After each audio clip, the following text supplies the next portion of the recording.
नागरिकांना वाहतूक कोंडीचा सामना करावा लागू नये, वाहतुकीला शिस्त लावावी या उद्देशाने कोल्हापूर शहर वाहतूक शाखेने विविध भागात एक दिशा मार्ग म्हणजेच वन वेचा नियम अंमलात आणला। राजारामपुरी हा शहरातील वर्दळीचा आणि मोठ्या प्रमाणावर रहदारीचा असलेला भाग।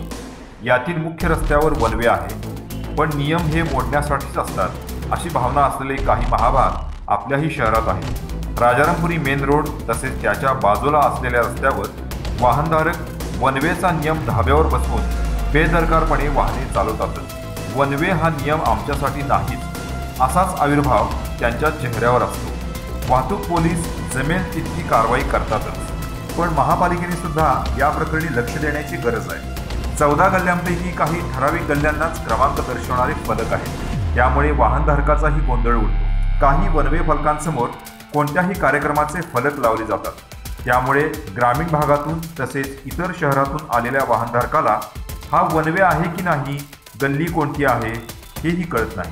त्यामुळे नकळत त्याच्याकडून नियमांचे उल्लंघन होते। काही अतिउत्साही वाहनधारक तर राजारामपुरीतील पहिल्या गल्लीपासून थेट 12व्या 13व्या गल्लीपर्यंत वाहने उलट्या दिशेने बिनदिक्कतपणे नेतात। महापालिकेने वाहतूक शाखेने दिशादर्शक फलक ठळकपणे लावण्याची गरज आहेच, पण वाहनधारकांनीही स्वयंशिस्त बाळगल्यास छोटे मोठे अपघात, वाहतुकीचे प्रश्न, वादावादी होणार नाही। कॅमेरामॅन रोहित सूर्यवंशीसह शेखर पाटील, कोल्हापूर।